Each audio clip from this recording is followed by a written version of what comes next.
Quelle beauté.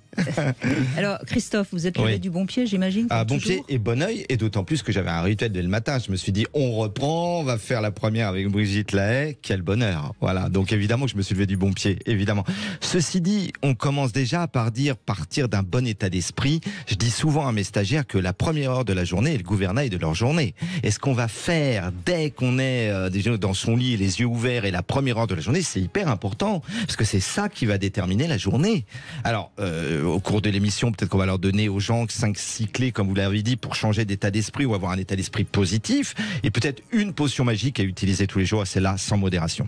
Alors déjà, le premier conseil qu'on peut donner, quand on se réveille, quand on se lève, on peut très bien penser à quelque chose d'agréable qu'on a à faire dans la journée, plutôt que de penser à la seule chose désagréable qu'on a à faire dans la journée. Exactement.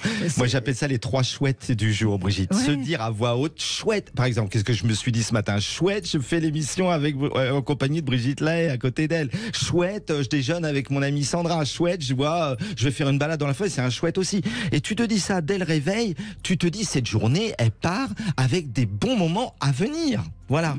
Et les neurosciences l'ont prouvé, hein, lorsqu'on a une pensée positive, ça fait du bien à notre système immunitaire. Si on a une pensée négative, ça fait du mal.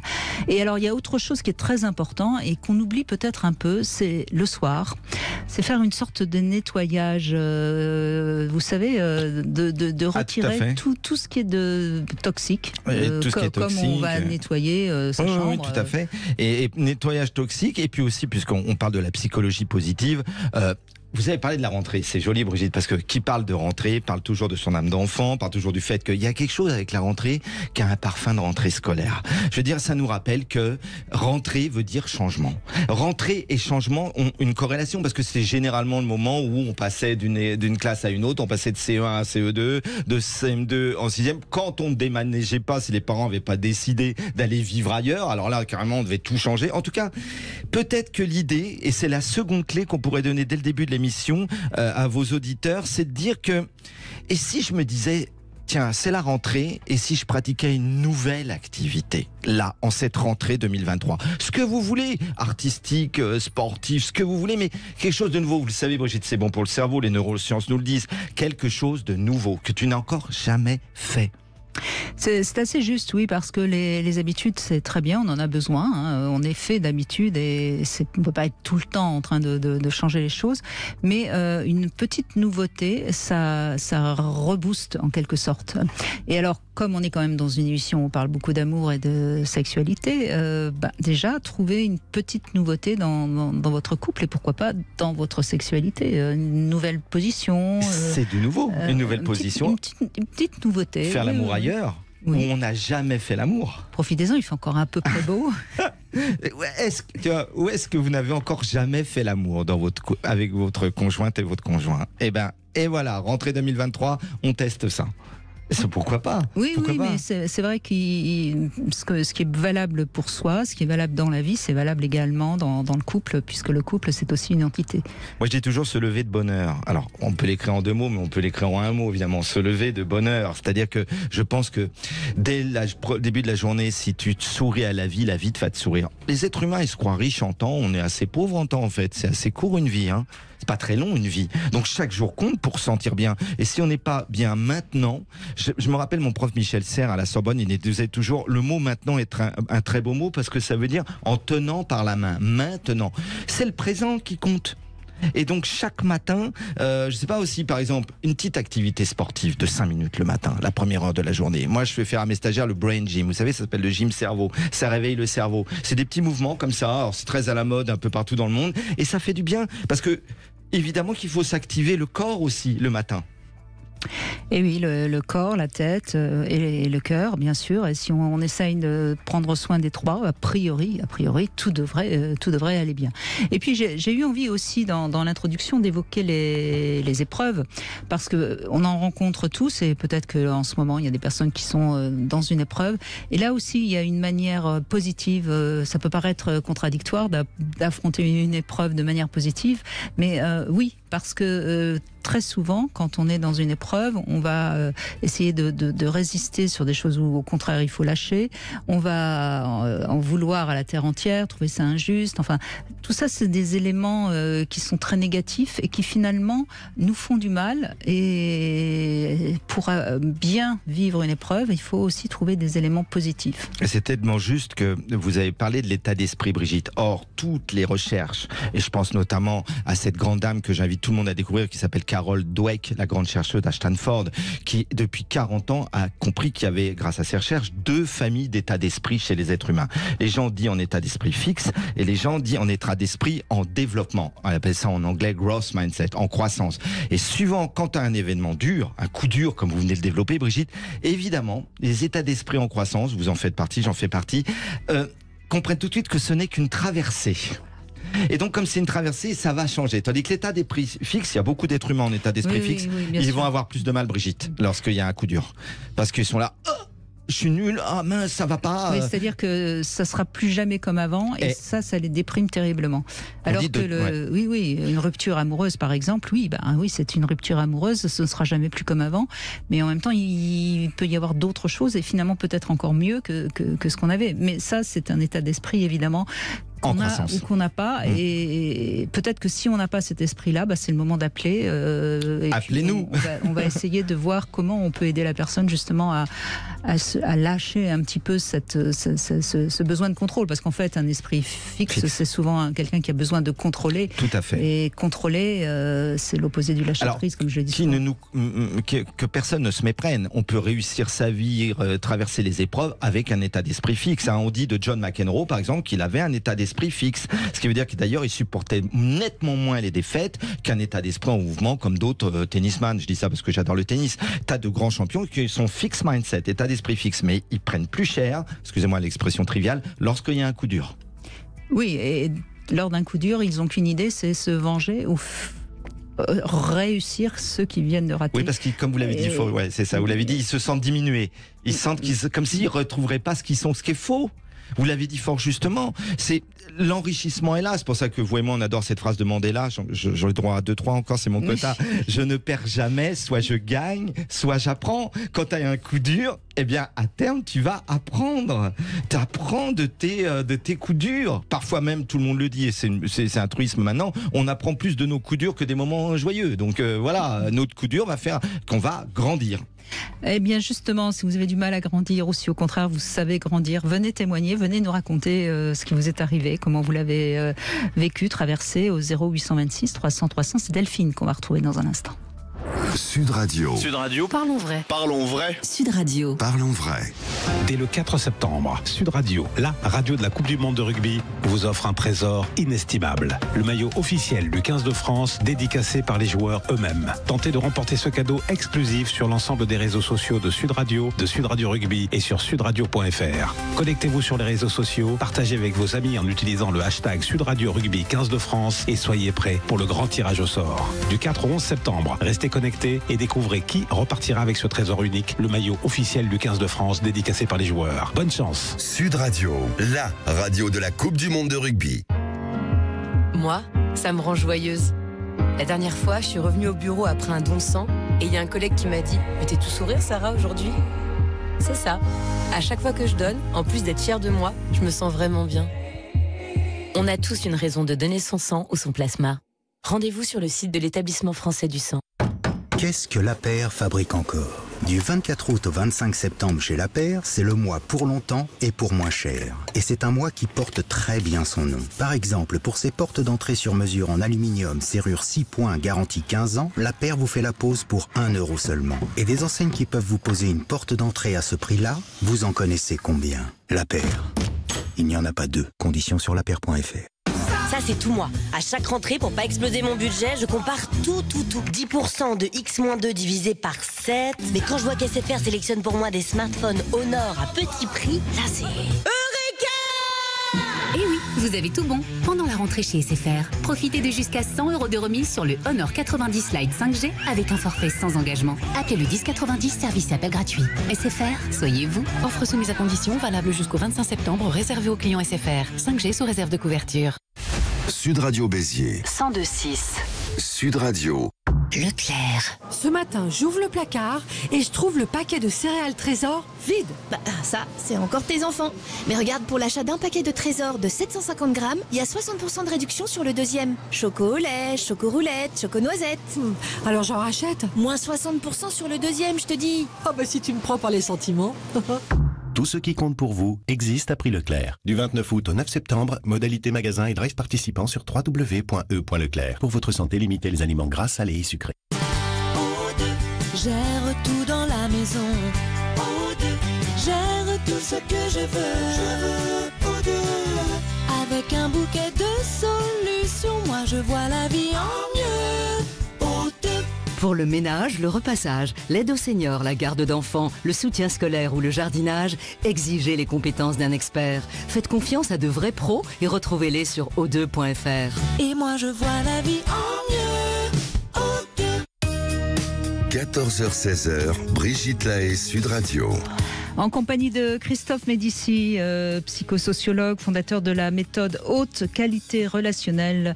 Nous allons vous apporter 2 heures de positif pour que vous démarriez sur les chapeaux de roue. Enfin non, pas forcément sur les chapeaux de roue, mais en tout cas avec un esprit joyeux dans un corps sain. Bonjour Delphine.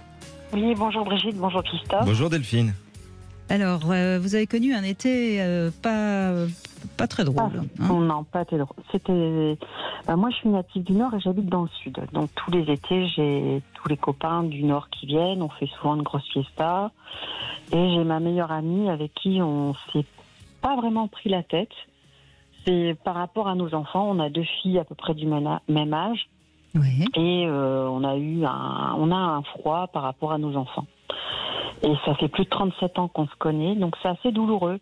Bien sûr. Que j'ai essayé d'avoir une explication avec elle à plusieurs reprises, mais non, il n'y a pas eu d'échange.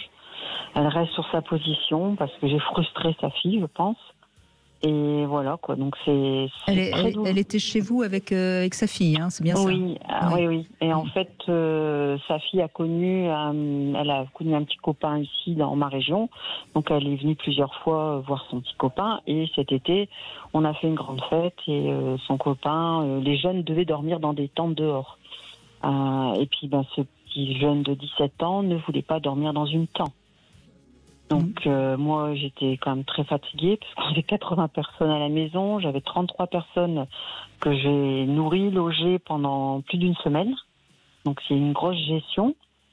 Et puis là, il s'était pris la tête avec ma fille qui fêtait son anniversaire ce soir-là, le jour de la fête, quoi. Donc je crois que c'était pas très, je crois que c'était un manque d'éducation de sa part, quoi. J'ai dit viens chez nous, c'est une pièce rapportée, on s'adapte, on est nombreux, il dort dans une tente, voilà, quoi. Oui, et puis attendez, vous êtes chez vous, vous recevez des gens, vous donnez des règles.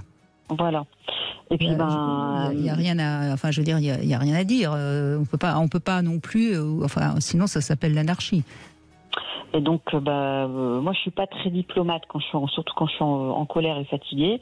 Donc, je lui ai dit, écoute, ça te plaît pas, tu vas dormir chez toi, parce qu'il habite pas loin.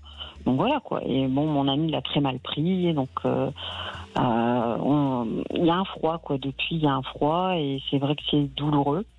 Donc ça a été la première étape de cet été. Et quelques semaines après, j'ai perdu mon chien que j'avais depuis 14 ans, un chien que j'avais adopté à la SPA des Baux-de-Provence, qui m'a aidé dans mes difficultés que la vie...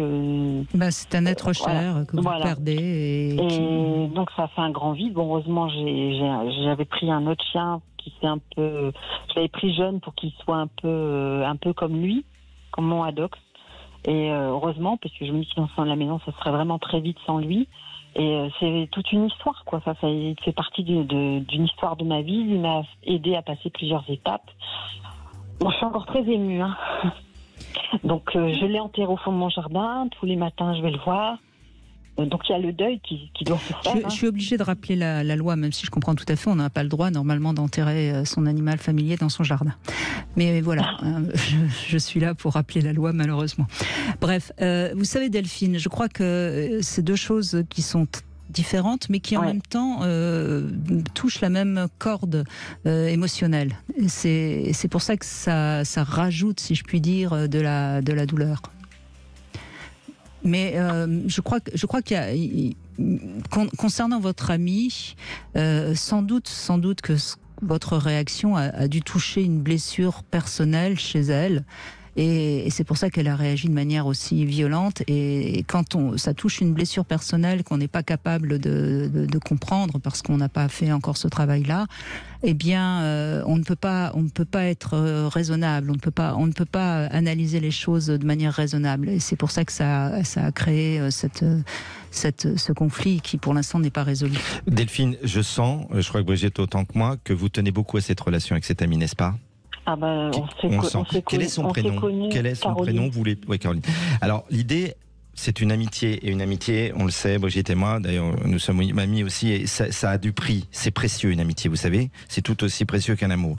Je pense que là, le mot qui me vient, pendant tout ce qu'on vous a écouté, parce que c'est touchant, votre premier témoignage est touchant, c'est le mot du pardon.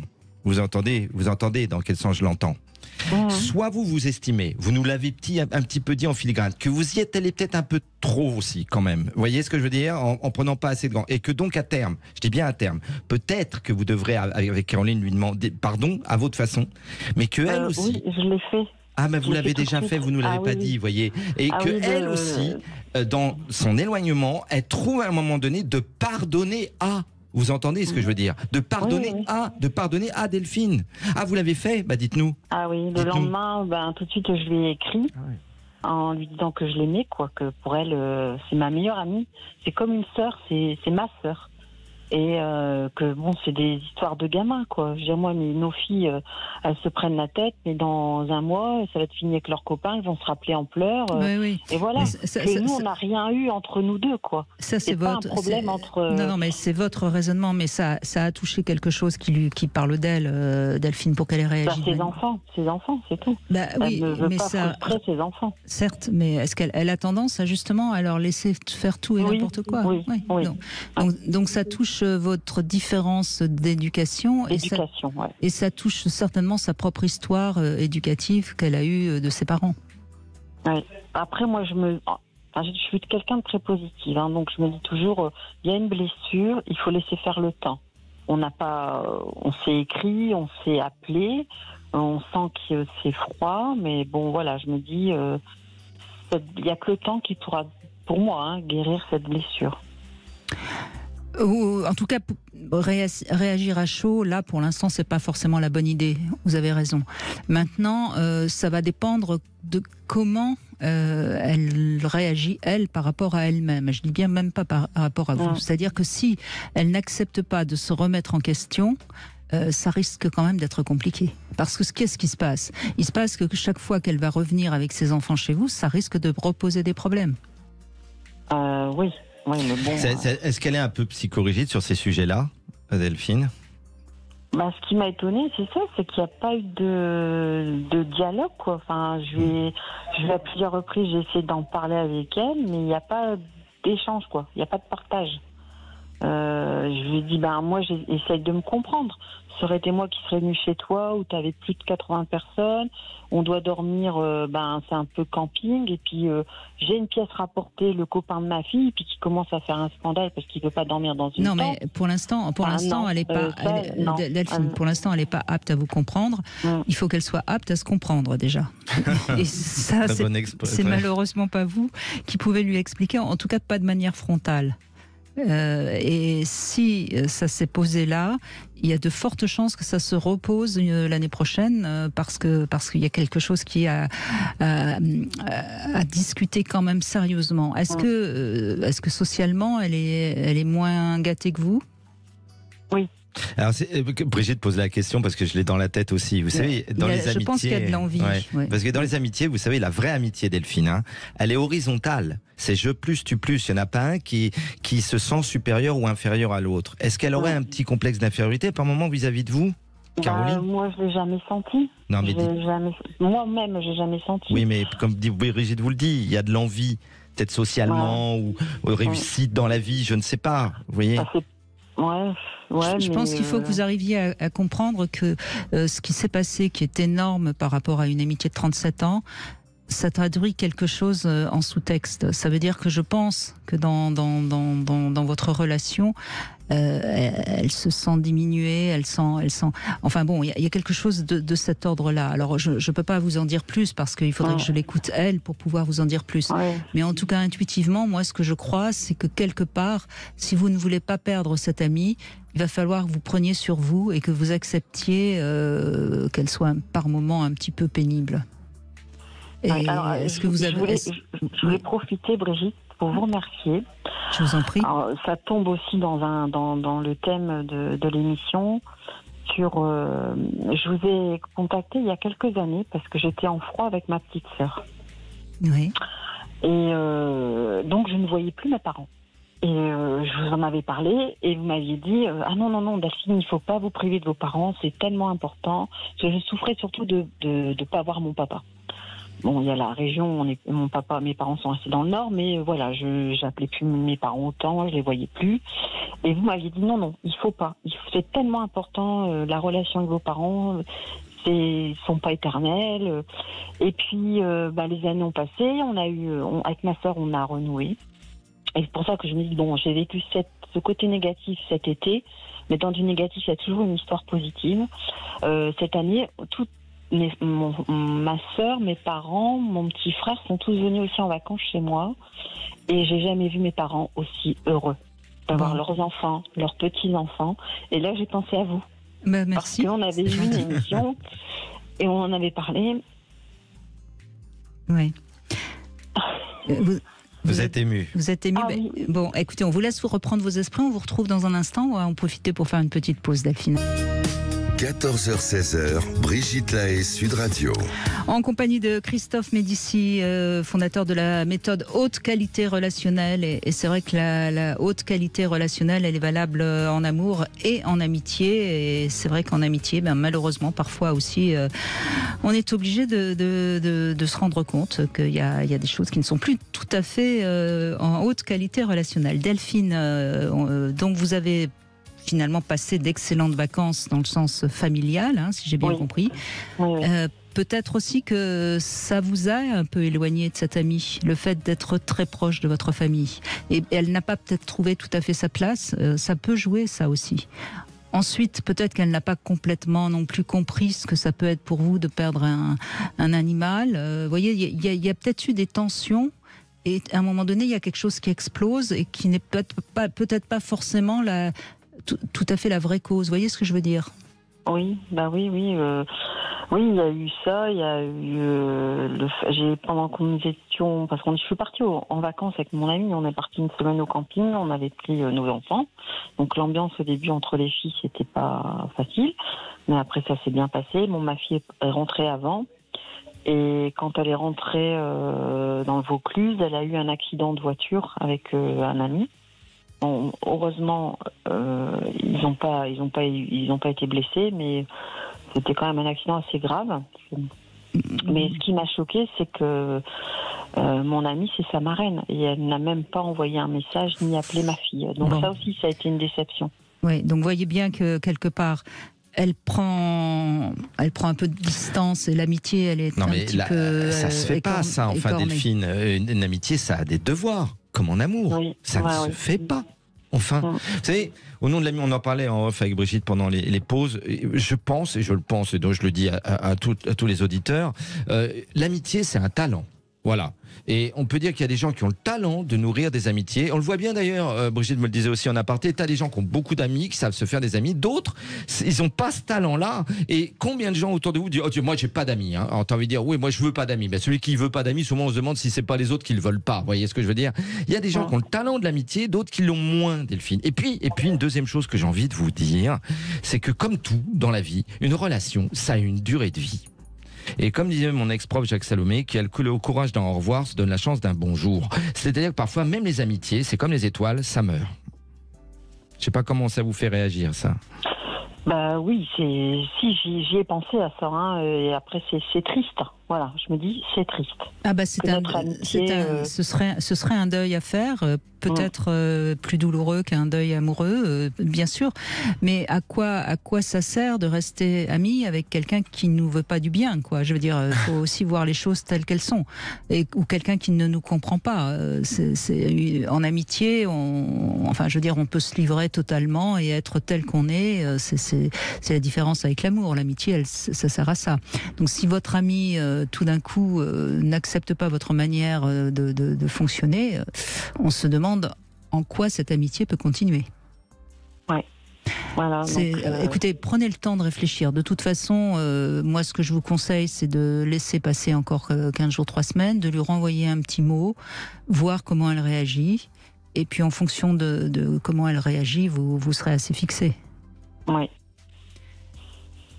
Et puis, allez-y Delphine. Pour l'instant, j'ai pas envie de lui envoyer un mot ni écrire. Parce que je l'ai fait juste au début parce que voilà, je voulais justement pas la perdre, et puis que surtout pour des histoires de gamins. Oui, mais vous l'avez fait à chaud, donc il faudra le faire à froid, mais vous laissez passer du temps. Vous pouvez laisser passer 1 mois, 2 mois, qu'importe. Hein. D'accord. Mais refaites quand même une tentative pour être sûr d'avoir été. Vous savez, c'est ce que dit Jacques Salomé. Hein, il faut aller au moins jusqu'à un peu plus de la moitié du pont. Et comme ça, on est sûr que si ça ne fonctionne plus, on aura fait tout ce qu'il fallait. Ouais. Et puis il disait aussi autre chose, il disait certaines personnes rendent ta vie meilleure en rentrant dans ta vie et d'autres en sortant. C'est un peu ce que je vous disais Brigitte. Moi comme vous et tous les êtres humains, tous les auditeurs qui sont nombreux de l'émission le savent, on a été trahis, combien on a été déçus par des amitiés qu'on avait 20 ans, 25 ans, des amitiés de 20 ans, 22 ans, on est très déçus. Alors au nom de l'amitié, on efface l'ardoise 1 fois, on efface l'ardoise 2 fois, on efface l'ardoise... Oui, on l'efface, c'est vrai. Des gens qui mettent des coups de canif dans le contrat d'amitié, mais parfois au bout de la 5e fois, on dit, bon écoute, elle mérite plus d'être mon amie. C'est votre estime de vous aussi Delphine. Quelqu'un doit vous mériter. C'est le respect de soi. Et c'est ça. C'est tout. Et c'est ça. Comme en amour, comme dans le travail, comme partout. C'est le respect de soi. Bon, je vous remercie beaucoup Brigitte. Je vous en prie. Christophe. Merci Delphine. Et puis, bon courage, de belles amitiés. Merci. Merci de votre témoignage. On continue avec Fabienne qui nous rejoint. Bonjour Fabienne. Oui, bonjour Brigitte, bonjour Christophe. Bonjour Fabienne. Je suis contente de parler à Christophe parce que j'ai déjà fait des formations avec lui. Ah Fabienne, mais oui, Fabienne qui a fait des stages à la HQR. Dans quelle région Fabienne? À Nantes. Ah, j'avais invité des gens à faire cette formation d'ailleurs. Oui, je me rappelle, il y a des super groupes à Nantes. Ouais. Voilà, et là je suis entre les Sables-d'Olonne et Nantes, je rentre de vacances, je suis sur le bord de la route avec mon chat et je me suis dit bon, allez, j'appelle. Merci. Et donc Delphine parlait de deuil amical. Moi j'ai eu les 3. J'ai eu le deuil amoureux, amical, et quelqu'un est mort, le beau-frère de mon fils est décédé cet été aussi. Donc c'était un été un peu dur. C'est souvent comme ça. Il y a souvent 2-3 choses qui s'ajoutent. La loi des séries. Oui, comme on dit. Et bon, c'est vrai que celui que j'ai eu le plus de mal à me remettre, c'est mon deuil amoureux, parce que bon, même si c'est moi qui ai pris la décision, ça a été, c'était violent en parole. Je vous avais déjà appelé, d'ailleurs, je ne sais plus qui était, Jean-Charles Bouchou, je crois, qui était là. On en avait déjà parlé, c'était un manipulateur et je suis tombée amoureuse, je suis tombée sous son emprise. Mais même si c'est nous qui décidons de partir, même si on sait qu'il faut partir, on a des retours de nostalgiques qui font que c'est difficile. Parce qu'on se dit, quand même, c'était bon. Mais non, ce qui était bon, c'était le début. La fin n'était pas bonne. Donc c'est bien d'être parti. Mais de temps en temps, oui, il faut à ce moment-là refaire fonctionner sa raison. Se dire, non. Et se rappeler des mauvais moments pour dire absolument. Bon, non, il ne faut pas y retourner. Ça vous redonne un ancrage, ça vous rassure, ça vous dit j'ai pris la bonne décision. Et oui, j'ai une de ses ex qui m'a appelé il n'y a pas très longtemps, que je ne connaissais pas. Elle m'a dit mais c'est comme une drogue dure, ça ne faut surtout pas y replonger. Dès que tu replonges, paf, t'es prise dedans. Et c'est vrai. Même s'il a plein de côtés agréables. De toute façon, quand on a décidé de rompre, si on est sûr de soi, il ne faut jamais replonger. Parce que de toute façon, ça remet de la nostalgie, ça remet du... Et puis c'est encore plus difficile après de repartir parce qu'on s'en veut et on n'est pas fier de soi. Donc après, j'ai eu un ami, parce que j'ai préparé une course genre triathlon, un Ironman Donc cet été de juillet, donc on a créé une équipe, c'était un relais, donc moi je courais, un ami de 40 ans qui lui faisait du vélo et une autre amie qui courait, donc malheureusement celle qui courait elle a eu un cancer, elle a dû arrêter, on a retrouvé quelqu'un. Et alors celui qui pédale, j'ai eu le malheur d'aller nager avec son ex, il est séparé d'elle depuis 3 ans et depuis il me parle plus. Donc c'est dur, j'ai essayé de revenir mais à chaque fois on arrive. J'envoie un petit message, mais il me dit oui, je t'appelle, puis il m'appelle pas. Et voilà, on se croise, et puis non. Donc c'est dur aussi. Donc là, je sais pas trop quoi faire, je n'ose même plus lui envoyer de message. Je lui dis écoute, je sais pas à quel moment t'envoyer des messages, j'ai l'impression que je te dérange tout le temps.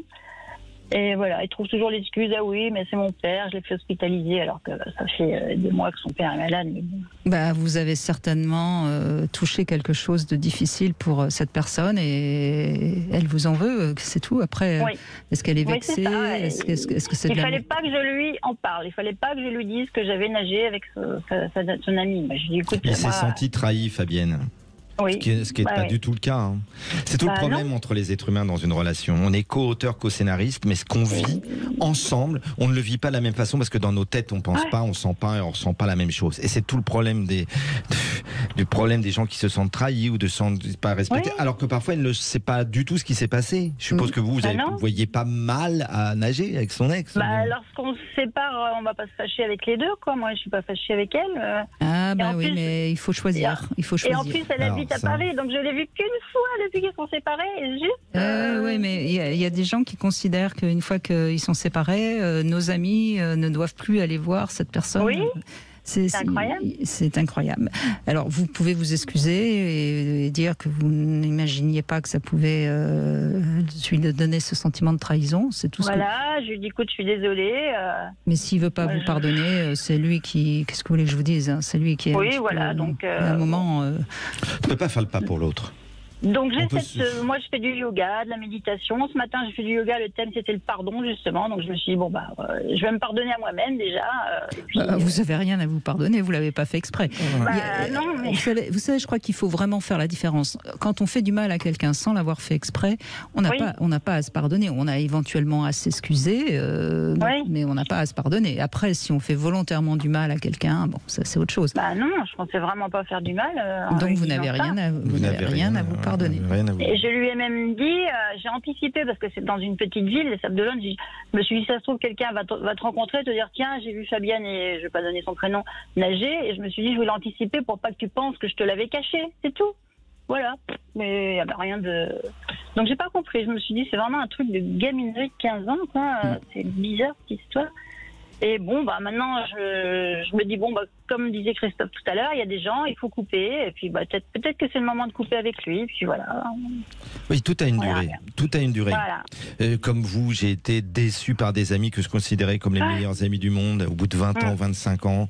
Et à un moment donné, c'est vrai que ça fait mal. Brigitte a raison, parce que c'est forcément de toute façon un deuil, puisque c'est une perte. Mais est-ce que cette perte ne va pas amener d'autres gains? On a envie de vous demander, Fabienne, puisque nous on fait l'émission là sur la psychologie positive, qu'est-ce que vous avez envie de vous fixer comme nouveaux objectifs là pour cette rentrée là, comme truc pour vous? Comme objectif de rencontrer quelqu'un. Voilà, parce que là on part dans la psychologie positive de Martin Seligman, vous voyez, qu'est-ce que vous avez envie? Soit amoureux de moi, voilà. Donc j'ai rencontré quelques personnes, mais j'ai toujours l'autre qui revient là, donc ça m'agace. Ça, il faut faire le vide, la nature a horreur du vide, mais pour l'instant, vous n'êtes pas encore complètement libéré. C'est normal. On compare toujours, on dit oui, mais lui il n'a pas ce qu'il avait quand même. C'est normal, il faut le temps de digérer je pense qu'il faut au moins 6 mois entre le moment où on vient de quitter quelqu'un avec qui il y avait quand même une vraie accroche, et visiblement il y avait ça. Mais oui, je l'aime toujours en plus, c'est ça qui est le pire. Oui, donc donc vous pouvez, je vous dis pas de ne pas rencontrer d'autres hommes, mais il faudra un peu de temps pour que vous en rencontriez un qui soit plus intéressant pour vous. Vous savez ce que disait Flaubert dans le journal, Fabienne? Les passions s'étiolent quand on les dépayse. C'est mon pays. Il va partir. Oui. La passion avec lui va partir. En tout cas, vous gardez visiblement une voix positive, Fabienne. Moi, je la connais bien, Fabienne. C'est une boule d'énergie. On s'inquiète pas pour vous. On s'inquiète pas pour vous, Fabienne. Je suis toujours positive. Tout le monde me dit oui, t'es forte, mais au bout d'un moment, moi, pas passé de bonnes vacances parce que j'étais pas bien. Non, mais Fabienne, je me suis forcée à faire des trucs, mais bon. On peut être forte, ça n'empêche pas qu'on est sensible. Donc que ce soit douloureux, je ne dis pas du tout que ça ne l'est pas. Mais comme vous êtes quelqu'un d'assez fort, vous allez rebondir. C'est en ça que je disais qu'on disait ça. Ce qui n'empêche pas la souffrance. Les gens qui sont forts sont parfois même plus atteints que d'autres. La fragilité, c'est pas la faiblesse. On peut être fort et fragile par moment. Exactement, exactement. Merci Fabienne en tout cas. Au revoir Fabienne. Merci. On va continuer avec Christophe qui va répondre à 3 questions intimes. C'est pas vous Christophe Médicis, c'est un autre Christophe. Je croyais que j'étais le seul Christophe sur la Terre. Et non, c'est un prénom répondu. Ça prend quelque chose là. Bonjour Christophe. Bonjour Brigitte. Quel bonjour joli Christophe. prénom Christophe. Ouais, merci. Bon, c'est les meilleurs. C'est pas moi qui le dis. Non, mais vous le pensez certainement aussi.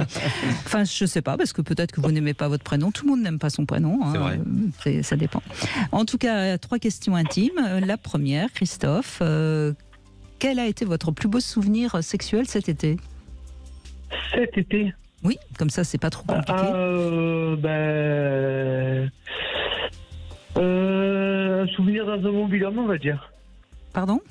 Un souvenir sexuel dans un mobil-homme. Dans un mobil-homme, d'accord. Voilà. À tel point qu'il a bougé le mobil-homme, c'est ça? Les murs du mobil-home s'en souviennent, c'est ça? Voilà. Très bien, très bien.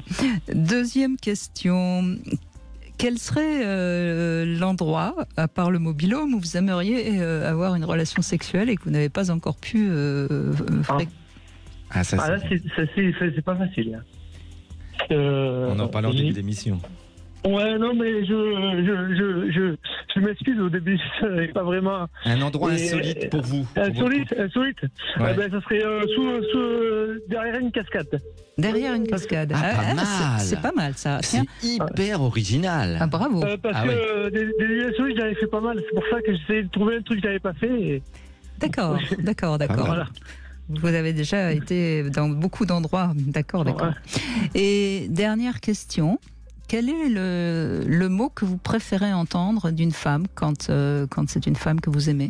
À part je t'aime, hein, parce que sinon c'est trop facile. Oui, c'est trop classique, ouais. On y va? On y va, d'accord. Sous la cascade. On y va sous la cascade. Bon, vous pouvez poser une question à Christophe Médicis. Christophe pose une question à Christophe. Un petit conseil pour garder la forme avec cette rentrée, avec les jours qui raccourcissent. Si vous en avez un conseil à donner aux auditeurs, je sais pas. J'ai pas compris. Un conseil avec les journées qui vont raccourcir. Oui. Et comme on a un bon conseil. Un bon conseil positif. Alors, voilà. Très important. Très important. Soyez enthousiaste chaque jour. Faites des waouh effects. Waouh, c'est génial. Un peu comme l'enfant, vous voyez, quand vous voyez quelque chose dans la journée, parce que les rituels, je trouve qu'en France, le peuple est en dessous du niveau de la mer au niveau de l'enthousiasme. Et pourtant, Dieu sait. Alors, on critique un peu trop certains autres peuples de l'être, mais voyez, enthousiasmez-vous pour les petites, moyennes et grandes choses. Vous savez, Henry Ford avait dit l'enthousiasme est à l'origine de tout progrès. Quand on s'enthousiasme dans une journée, 1 fois, 2 fois, 3 fois, on est bien. On se sent bien. Je suis clair, Christophe? Oui. Moi, je vis la vie dans le présent, déjà, c'est pas mal. Ouais. Et moi, je trouve qu'on vit mieux quand on vit dans le présent, mais après, c'est déjà un bon début, moi, je trouve. Oui, c'est dans le présent qu'on peut s'enthousiasmer en voyant quelque chose. Voilà mon conseil. Merci. De coach. Merci à vous, Christophe. Merci, en tout cas, merci beaucoup. On fait une petite pause et on se retrouve dans un instant sur Sud Radio. Vous aussi, vous pouvez témoigner des moments que vous traversez et comment vous les envisagez de manière positive. À tout de suite. 14h-16h, Brigitte Lahaie, Sud Radio. Christophe Médicis est avec nous, créateur de la haute qualité relationnelle, et c'est ce qu'on vous transmet durant ces 2 heures. Bonjour Yannick. Bonjour Brigitte, bonjour Christophe. Bonjour Yannick. Et merci de m'accueillir sur votre radio. Je suis un fidèle auditeur, donc je suis très honoré de passer sur votre antenne. Alors, vous avez votre vol qui a été annulé hier, hein, c'est ça? Oui, alors si on peut relativiser, hein, c'est une petite galère. On en a eu d'autres de galères dans notre vie. Effectivement, nous avions prévu de partir depuis quelques mois au Baléares, à Majorque, avec mon épouse pour fêter nos 30 ans de mariage aujourd'hui. D'ailleurs, c'est. Ah bah oui, donc bon anniversaire. oui, donc c'est un Bon anniversaire, Yannick. C'est un petit peu plus important qu'un vol normal, puisqu'il y avait quand même. Oui, puisque ça fait 30 ans que ça dure. Mais bon, pour fêter cet heureux événement, nous avions décidé donc de partir à Majorque et il s'est passé ce qui s'est passé hier sur l'île avec cette tempête Réa qui a fait que nous sommes restés éclus au sol à Toulouse.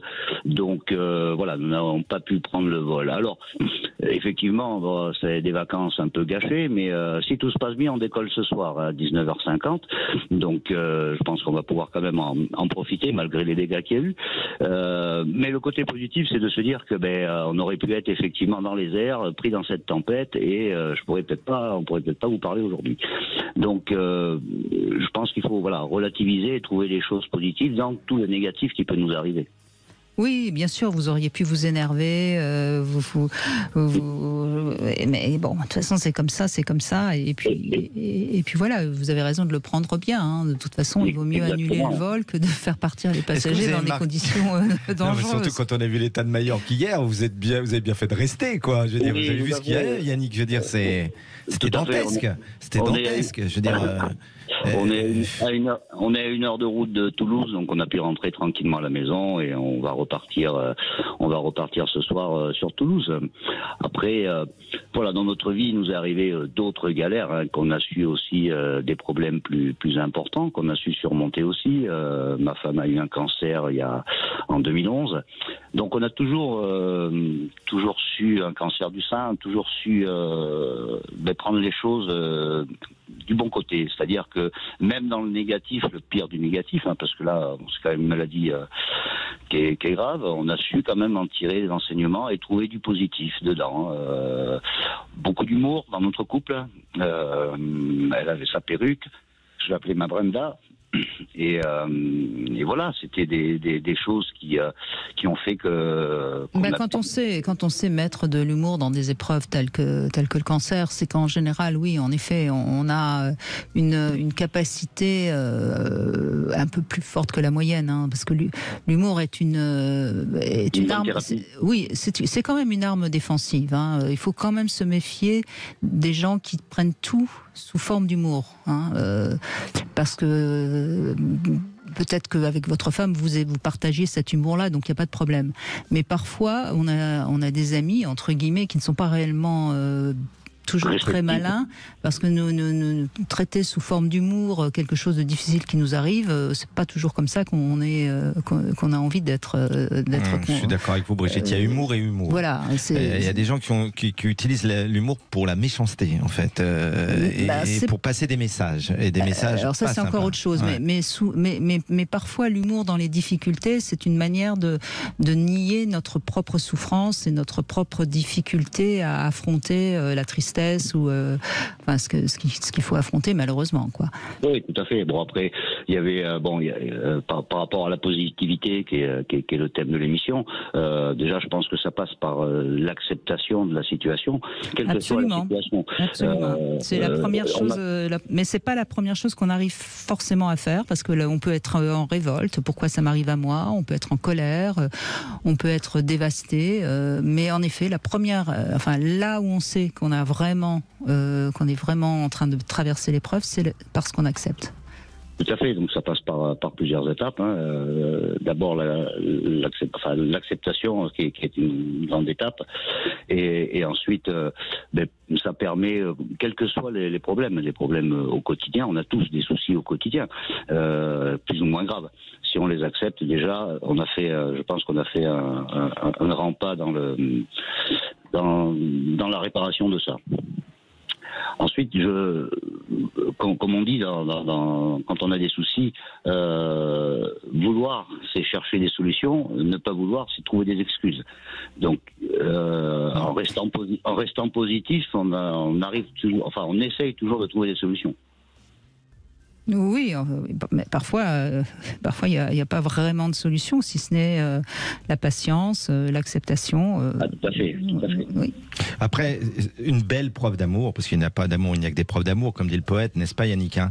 C'est justement quand quelqu'un qui est de nos proches, et Dieu sait si notre femme ou notre mari est proche, traverse une épreuve comme ça, c'est justement de l'aider par sa positivité, par son enthousiasme, par son optimisme, à guérir, vous voyez, et à aller mieux. Et ça, bravo, parce qu'on sent que vous êtes doté de ça. Vous savez, vous me touchez, donc j'ai envie de vous faire un cadeau pour vos 30 ans. Ah ben c'est gentil. Voilà, merci. vous voyez, si vous étiez à Majorque, vous n'auriez pas appelé la première de Brigitte. Voilà, alors pour vous offrir quelque chose, vous voyez Yannick, et ben là, je vais vous offrir mon livre qui s'appelle Merci mon amour, la collection La Musardine, psychologue de la collection de Brigitte Lahaye. Et c'est sûr, c'est ça dont je parlais en début d'émission, puisqu'on est vraiment en cette première émission sur la positivité. S'il y a vraiment une potion magique, mais à utiliser sans modération, et je vous le dis à toutes et tous, c'est des rituels de gratitude toute la journée, du matin jusqu'au soir, et notamment dans votre couple. Pratiquez la gratitude attitude. Alors je vous offre Merci mon amour, et vous le recevrez dédicacé. Eh bien, c'est très très gentil à vous. Et pour compléter ce que vous disiez, je pense que la bienveillance aussi, voilà, ça fait partie de tout ça. Moi, j'ai toujours été là pour elle quand par rapport à la maladie, j'ai toujours été là. Les enfants ont été là aussi. On a géré tout ça ensemble. Je pense que là, voilà, dans notre relation, dans notre couple, dans notre famille, il y a énormément d'amour. Et ça permet de surmonter tous ces événements négatifs pas en le transformant en positif, parce que c'est pas forcément, mais en l'acceptant mieux déjà et en trouvant des choses positives à ça. Il est évident que lorsqu'on traverse une longue maladie, comme on dit pudiquement, si on est entouré, ça se passe généralement quand même beaucoup mieux, évidemment, que quand on est seul, ça c'est sûr. Ah, tout à fait. Il y avait eu une émission, vous aviez fait une émission là-dessus, sur justement la place de l'encadrant, du conjoint par rapport à ça, qui est très importante dans la guérison de la personne qui est atteinte de la maladie. Absolument. C'est pas facile non plus pour celui qui est à côté, c'est évident. Parce que ça peut réveiller des peurs. Visiblement, vous avez traversé ça avec beaucoup de force. Donc, on vous sent solide, Yannick. Hein. Oui, je crois qu'elle pouvait. Un homme solide. Oui. On a l'impression, en tout cas. On vous sent solide comme un chêne. Oui, enfin, vous savez, l'histoire du chêne et du roseau, Christophe Médicis. Le chêne commence à perdre un peu ses feuilles, mais ça va, il tient encore. Il est bien ancré, Bon, vous savez, il y a des chênes tricentenaires dans le jardin du château de Versailles. Tout à fait. J'en arriverai pas jusque-là, mais oui, voilà, c'est d'être solide, d'être costaud et en fait faire un tout, voilà, au niveau du couple, de la famille, même si on traverse des épreuves, même si sur 30 ans, vous imaginez bien qu'il y a eu des hauts et des bas. C'est les noces de quoi d'ailleurs, Yannick? C'est les noces de quoi, 30 ans? Des noces de perles. Oh, c'est beau. Les noces de perles. Voilà. Bon, votre femme est une perle. Je vous souhaite de pouvoir prendre l'avion avec votre perle ce soir. Merci Yannick de ce témoignage et on vous envoie Merci mon amour aux éditions de La Musardine de Christophe Médicis. Christophe, on va faire une petite pause. Yes. Après, on se retrouve évidemment après les infos et on continue à être dans cet esprit positif de la rentrée. Mais d'abord, je vous donne la petite devinette. Quelle est la différence entre un psychanalyste et une femme? Trop facile. Oui, pour la première. Bien sûr. Vous me donnerez la réponse après les infos et vous pouvez nous rejoindre au 0826 300 300. À tout de suite.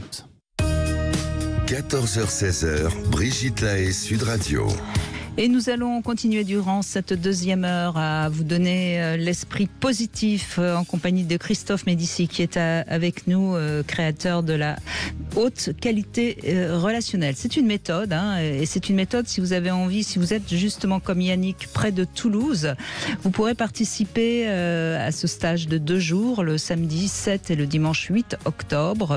Donc c'est près de Toulouse et vous pourrez notamment vous libérer de votre saboteur pour transformer vos rêves en réalité. Il y aura également à Paris le 14 et le 15 octobre un stage méthode haute qualité relationnelle. Si vous voulez en savoir plus, vous allez sur le site de Christophe Médicis, Christophe Médicis en un seul mot, Et j'offre voilà. 50% de réduction pour les auditeurs de l'émission de Donc Brigitte. si vous vous inscrivez, que vous venez par rapport à Sud Radio et l'émission de Brigitte Lahaye, eh bien vous aurez 50%. demi-tarif, donc vous pourrez venir à deux pour le prix d'un. On est en couple. Voilà, en couple, c'est pas mal de faire des stages en couple. Ah hein. oui. Je dis souvent qu'il faut de temps en temps faire des choses ensemble. Pourquoi pas aller faire un stage avec Christophe? On ne s'ennuie pas. Il a une énergie pour 50. Voilà. Alors, avant de donner la parole à Frédéric qui nous a rejoint, est-ce que vous avez une réponse à ma devinette? Quelle est la différence entre un psychanalyste et une femme? N'essayez pas de lire sur ma feuille. Ça me rappelle l'école quand on essayait. Le tricheur.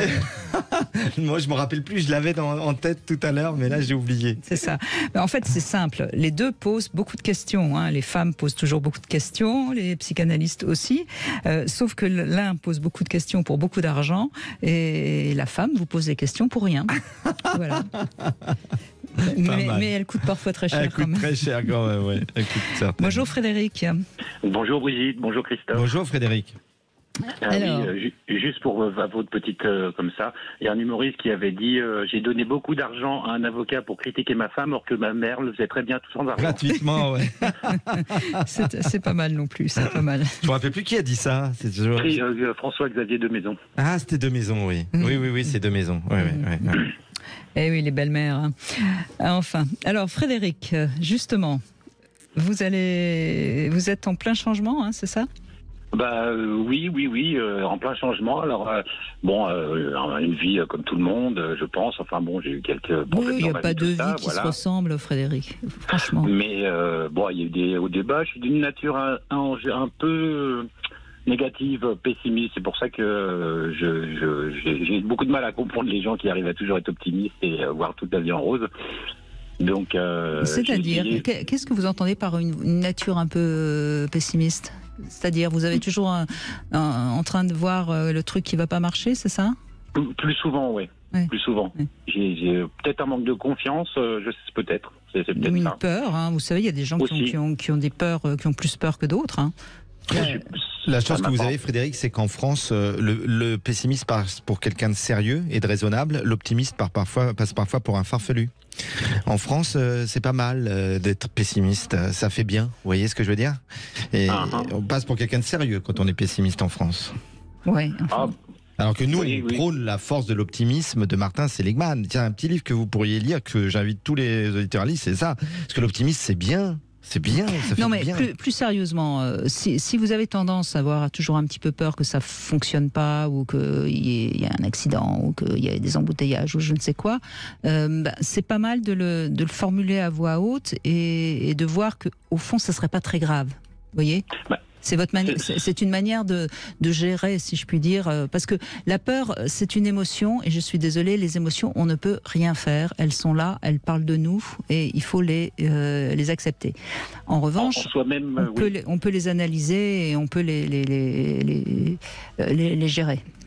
Disons que j'ai du mal à trouver beaucoup de choses, on va dire, je suis pas pessimiste au sens propre de me dire je vais tomber dans l'escalier ou autre, ça non, c'est plus un côté sur la vie, il va encore arriver, il va me tomber quelque chose sur la figure parce que voilà, là, jusqu'à présent, c'était un peu comme ça, tous les ans. Si vous voulez, je peux analyser, j'ai perdu plusieurs membres de ma famille à un mois d'intervalle, à quelques années d'intervalle. Je suis plus en train, en général, de me dire ça, quoi, vous voyez. De toute façon, si on est encore en vie, on va perdre des êtres chers, hein. Bien sûr. Mais Frédéric, c'est toujours une histoire de focus, vous le savez comme moi, vous connaissez ce qu'on apprend en stage de développement personnel. Vous prenez n'importe quelle journée, Frédéric, il y a des moments formidables, il y a des moments moyens, il y a des moments neutres, et puis il y a des moments durs, on est d'accord? Moi, je fais faire à mes stagiaires, je peux vous le proposer, ce petit exercice. Vous achetez un journal d'écologie relationnelle, un petit carnet, d'accord? Je vous propose de faire ça pendant 30 jours. Et tous les soirs, vous notez les 2 moments agréables que vous avez vécu dans cette journée, et les 2 réussites, parce qu'on a tous des réussites dans la journée, petites, moyennes ou grandes, que vous avez eues dans la journée. Là, vous vous focussez sur des choses positives, on est d'accord, et pas sur le négatif. Prenons cette journée. Ça aurait été un moment positif d'échanger avec Brigitte ou pas? Ou un moment négatif? Positif, vous le metteriez dans votre journal d'écologie relationnelle. Et veillez que petit à petit, vous musclez. C'est comme si vous aviez 2 bras. Le bras du pessimiste, le muscle pessimiste, le muscle optimiste. Vous verrez que si vous faites ce journal, au bout de 30 jours, il y a des choses qui changent. Hein. Alors, je vais essayer. Allez, et vous nous donnerez des nouvelles. C'est ça, j'ai déjà exorcisé un petit peu certaines choses depuis 2020, après le Covid. Là, non, c'était pendant le Covid, oui. Donc j'ai un peu fait ce que vous disiez, écrire et ce qu'on avait sur le cœur et autres. Donc ça, je l'ai fait et c'est vrai que ça soulage, ça fait du bien. Évidemment. Oui, mais on ne change pas sa nature, je veux dire. Donc c'est ça le problème, ça revient au galop. Non, c'est pas le problème. Le problème, c'est de ne pas l'accepter, sa nature. Parce que si vous avez une nature à être un petit peu anxieux, parce qu'en fait, on parle de quoi? On parle d'anxiété, là, on est bien d'accord. Hein? C'est-à-dire c'est une anxiété qui est... Enfin, j'ai été voir un psychologue pour essayer de trouver des choses et autres. On en a parlé pas mal. Bon, mais après, j'ai eu un grave accident de moto, donc je suis resté 6 mois au lit. Donc, on arrête et puis le cours de la vie fait, le travail, tout reprend. Enfin voilà quoi. Donc j'ai pas repris le temps spécialement. Et j'essaye là maintenant justement cette année là pour moi est une année très positive. Et j'essaye je vais faire perdurer la chose quoi. Comme ça voilà. Voir le côté positif. Mais accepter d'être quelqu'un d'un peu anxieux et puis quand vous êtes un petit peu trop envahi par l'anxiété, posez-vous et respirez, écoutez de la musique qui vous est agréable ou allez vous promener dans la nature. Enfin, en tout cas, faites quelque chose qui va vous remettre un petit peu dans l'élan vital. Parce que le problème de l'anxiété, c'est que ça inhibe un peu notre élan vital. Vous comprenez ? Oui.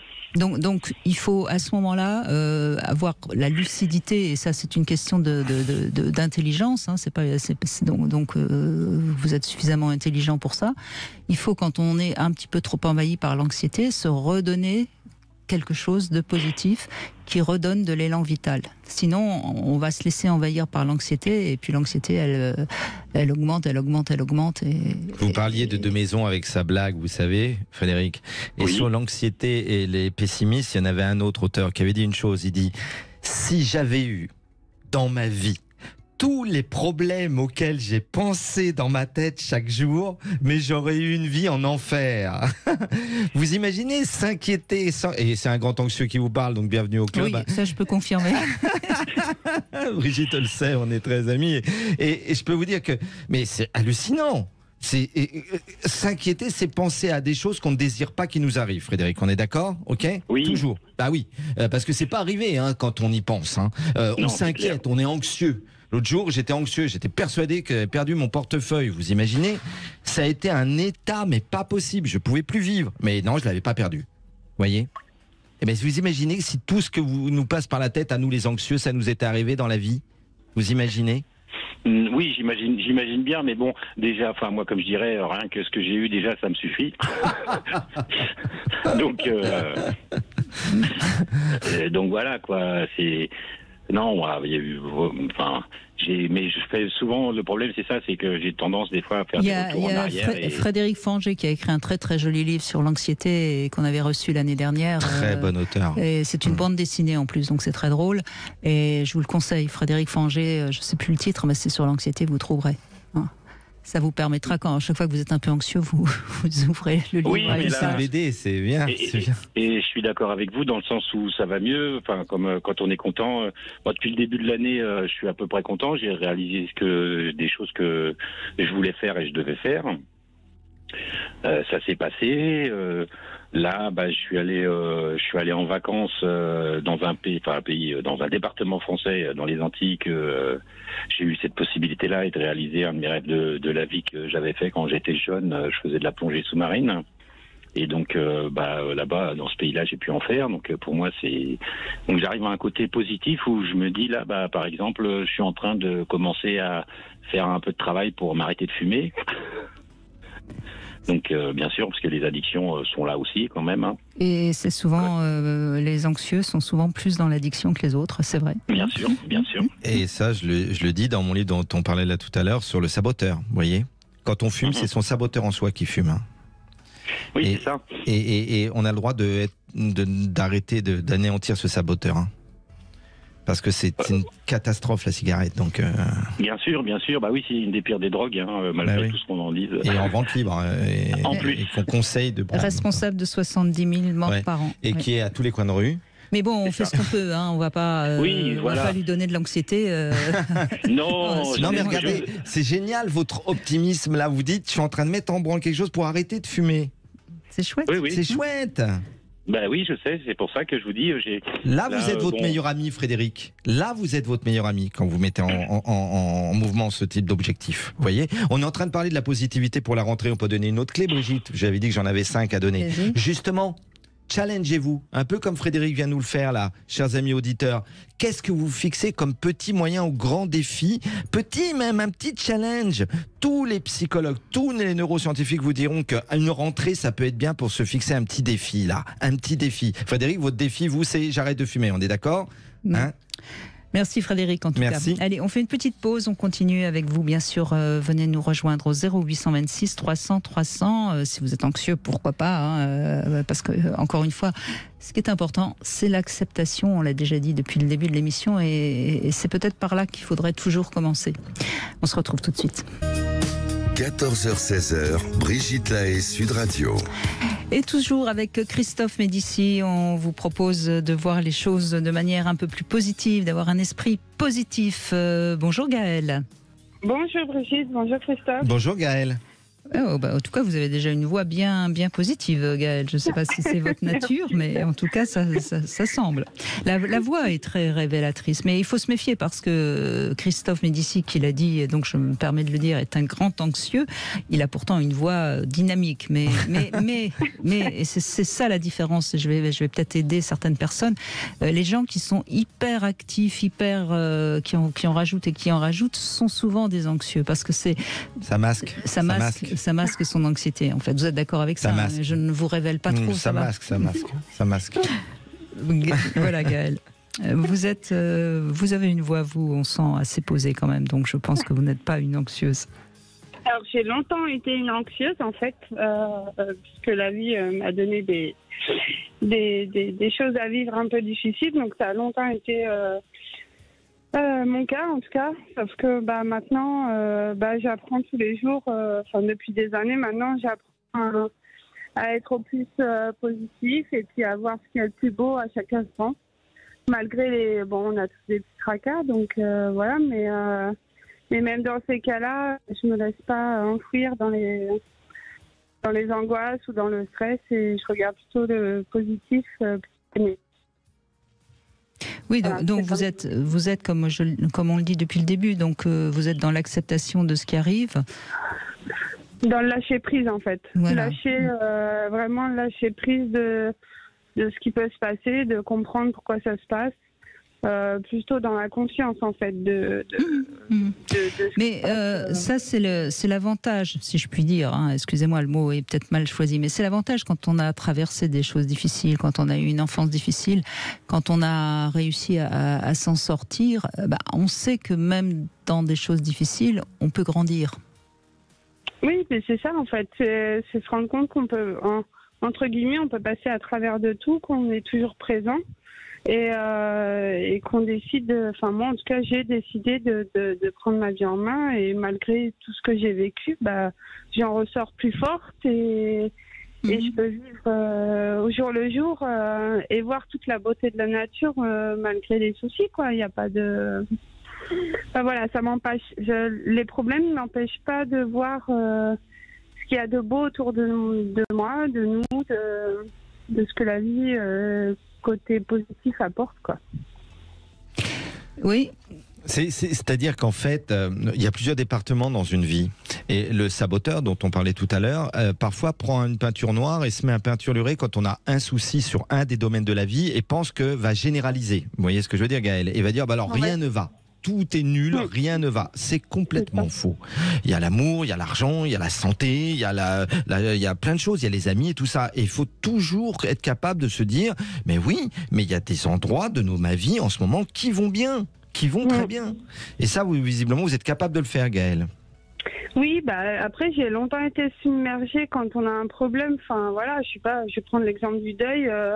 On est submergé par ça et puis du coup il y a tout le cycle du deuil à faire, mais on voit pas à côté ce qu'il y a encore de beau, en fait. On voit tout la douleur remporte sur le tout Et alors que le soleil brille toujours pour autant et qu'on est toujours là et que même si c'est douloureux, même si c'est difficile, il y a encore plein de belles choses à côté à vivre et à voir, quoi. Vous avez quel âge, Gaëlle, aujourd'hui ? 48. D'accord, oui. Donc il y a déjà un chemin de fait qui vous aide à relativiser aussi. Ah moi j'ai beaucoup travaillé sur moi, j'ai beaucoup fait d'introspection. Voilà, j'ai guéri émotionnellement, même si on ne guérit jamais à 100%.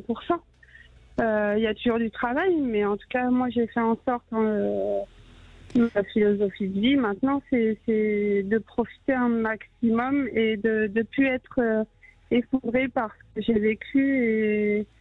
Et oui, je vois la vie aussi belle qu'elle peut l'être parce que j'ai envie de le voir comme ça, quoi. Oui, mais c'est tout l'avantage du travail qu'on fait qui nous permet de devenir adulte, parce que c'est la différence. Un enfant, quand il lui arrive quelque chose, il perd quelqu'un de cher, il est submergé par très violent. C'est très violent, et il n'y a pas grand-chose à dire de toute façon, si ce n'est l'accompagner. Quand on est adulte, on arrive en effet à, entre guillemets, à relativiser, même si il y a parfois des deuils qui sont terriblement douloureux. Oui, et puis je pense que c'est important aussi de se rendre compte que on a la façon de regarder la chose, quoi. On peut la regarder très négativement, mais on peut aussi en tirer une leçon et de la guérir, en fait. Enfin, pour moi, c'est comme ça que je le vois, et c'est ce qui m'a permis, en fait, de guérir de ce passé, quoi. Vous savez, tout à l'heure, Gaëlle, je parlais de mon livre « Merci mon amour » sur la gratitude, attitude. Et une des parties de mon livre, c'est ça dont vous parlez, vous évoquez ça en fait. C'est ce que j'appelle la gratitude malgré tout. Vous voyez ? Quand on traverse une épreuve, et je redis bien encore, on le disait en début d'émission, le mot « traverser », quand on est dedans, c'est pas possible de témoigner sa gratitude. Je veux dire, vous le disiez, quand tu es submergé par un deuil au début, ou tu as un grave accident, un truc que tu dis pas merci. Mais au bout d'un moment, tu vas te rendre compte quand ça va un tout petit peu mieux, puis encore nettement mieux, que là-dedans, il y a un cadeau. C'est terrible de dire ça, hein, mais il y a un cadeau là-dedans. Une fois la traversée finie. Mais c'est totalement vrai. Je suis 100% d'accord. C'est vrai. En tout cas, moi, je remercie. J'ai de la gratitude pour tout ce que j'ai vécu, même si c'est vraiment une enfance très difficile. Vous êtes une grande sage, c'est extraordinaire. C'est le sage qui dit, quoi qu'il m'arrive comme épreuve, je dis merci, parce que je vais apprendre quelque chose. Ça, c'est le sage, hein, c'est vraiment... Mais vraiment, enfin, il y a rien de... En fait, je changerais rien, je crois, parce que je serais pas qui je suis maintenant, aujourd'hui, avec toute cette belle expérience, si j'avais pas vécu tout ça, quoi. Oui, mais c'est exactement ça. Vous ne seriez pas qui vous êtes aujourd'hui si vous aviez eu une enfance terriblement heureuse, parce que vous n'auriez pas fait tout ce travail, vous ne seriez peut-être pas aussi capable d'apprécier les bons moments, parce que ça serait pour vous normal d'avoir des bons moments, alors que là vous les appréciez beaucoup plus. Bon, tout ça, tout ça c'est des choses qu'on ne comprend que quand on a traversé des épreuves, bien sûr. Oui. C'est ça. Après, Brigitte, on doit être honnête, nous on aimerait ça parce qu'on est des gens qui amenons ça à l'humanité. Malheureusement, tous les gens se bonifient pas en vieillissant. C'est terrible à dire, mais on aimerait. T'as des gens qui empirent en vieillissant. Parce qu'ils n'acceptent pas. Et puis ils font aucun travail sur eux. C'est jamais de leur faute, c'est toujours de la faute des autres. Ils vont jamais chercher à l'intérieur d'eux. Il n'y a jamais de travail. Mais bien sûr. On se bonifie que si on travaille là-dessus. Vous voyez, vous, Gaëlle, vous me dites j'ai bossé, je réfléchis à tout ça. Oui, en fait, je conscientise vraiment beaucoup et c'est vrai que on dit qu'on est inconscient dans notre vie à 95%, mais moi, je suis plus dans le positif en étant 90% dans la confiance, ce qui me permet de me remettre en question à chaque fois et d'aller chercher, comprendre pourquoi mes réactions, pourquoi je réagis comme ça et qu'est-ce que je peux changer pour être mieux et... Vous savez, on dit souvent que quand on sait mettre du sens à ce qui nous arrive, on le traverse mieux. Alors mettre du sens à une épreuve, c'est pas toujours facile parce que on peut penser parfois que c'est tout à fait le hasard et que c'est très injuste, mais en même temps, c'est parce qu'on va y mettre du sens qu'on va pouvoir la traverser plus positivement. C'est vrai. Eh ben merci Gaëlle de ce témoignage positif. Merci Gaëlle. Eh ben, continuez. Vous êtes sur la bonne voie Gaëlle, vraiment. Merci. Belle journée à vous. Au revoir Gaëlle. Allez, on va faire une petite pause et puis on va en Love Conseil. Je vais vous expliquer quelle est la différence entre le dragueur et le séducteur. Vous en avez peut-être rencontré cet été. Et donc, au coin des plages. On va faire le point dans ce Love Conseil dans un instant. Cam4.fr, le plus grand site de webcam live réservé aux adultes. Brigitte Lahaie, Sud Radio, le Love Conseil. Alors, vous êtes plutôt dragueur ou séducteur, Christophe Médicis? Séducteur. Ben, bien sûr, il y a peu d'hommes qui se disent dragueurs. J'ai pu être dragueur. Alors, en fait, on confond souvent les deux, et puis tout ça est assez subjectif quand même, mais en fait, c'est très simple pour faire la différence, c'est qu'en fait, les deux n'ont pas le même objectif. Le dragueur, lui, il cherche une relation sexuelle, et donc il va droit au but, et d'ailleurs, il joue souvent franc jeu, parce que de toute façon, surtout aujourd'hui, il y a beaucoup de femmes qui sont libres, qui assument leur sexualité ouvertement. Et l'objectif du dragueur, c'est quoi? C'est d'avoir un rapport sexuel, hein, c'est clair. Voilà, donc il rencontre des femmes et très naturellement, il leur dit qu'elles sont belles, qu'il a envie d'elles. Enfin bref, il y va franco. Tandis que le séducteur, lui, il a besoin de séduire, mais aussi de se rassurer sur son charme. Et le sexe n'est pas le premier objectif. C'est un petit peu la cerise sur le gâteau, si je puis dire. Et d'ailleurs, certains séducteurs le disent. Le passage à l'acte, parfois, serait presque superflu. Donc, si le dragueur joue en quelque sorte, le séducteur, lui, il est assez sérieux. Et en règle générale, il s'est complimenté, il est peut-être un peu plus manipulateur, il n'est pas pressé, il peut attendre plusieurs jours, tandis que le dragueur, lui, si c'est pas ce soir, il va voir une autre. Next one, hein, c'est ça. Voilà, donc apprenez à décoder un peu à qui vous avez affaire, afin de ne pas être déçu, parce que l'un comme l'autre peuvent être une bonne relation, hein, pourquoi pas. Il y a des dragueurs qui quand même parfois tombent amoureux, hein, ça arrive. Mais ce qui est important, c'est que dragueurs et séducteurs, ce sont quand même des hommes qui sont dans la recherche de quelque chose. Après, l'homme qui va être vraiment attiré par une femme, en général, peut être très maladroit. Mais là, c'est parce qu'il a tellement peur de ne pas y arriver qu'il peut se conduire comme un séducteur ou un dragueur. Enfin, c'est encore. Tout à fait. En même temps, Brigitte, je pense que qu'on soit une femme ou un homme, si on veut un jour vivre une histoire d'amour, et Dieu sait si vous en avez vécu, et moi aussi, et tous nos auditeurs, il faut être séduisant et séduisante et séduire quelqu'un. C'est-à-dire qu'on est forcément attiré par quelqu'un, Brigitte, alors que ce soit intellectuellement, physiquement, spirituellement. Donc une dimension de séduction, elle est obligatoire au début. Quand même. Pas forcément. Il y a des fois où le truc marche assez vite et puis la rencontre se fait de manière assez nous a séduit. Naturelle, si je puis dire.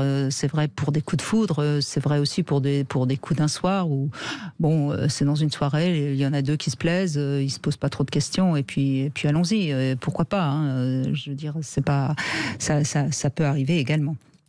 Alors, demain, on sera avec Christian Jamin et on va se poser toutes les questions sur les règles des femmes, bien sûr. Et je suis sûre qu'il y aura énormément de questions. Vous pouvez dès à présent, d'ailleurs, si vous voulez poser une question à Christian Jamin, comme il y aura certainement beaucoup de monde, appelez le standard 0826 300 300, précisant bien que c'est demain, dès 14h. Patty, bonjour. Oui, bonjour Christophe et bonjour Brigitte. Bonjour Patty. Alors vous n'avez pas eu le temps de prendre de vacances parce que vous êtes auto-entrepreneuse.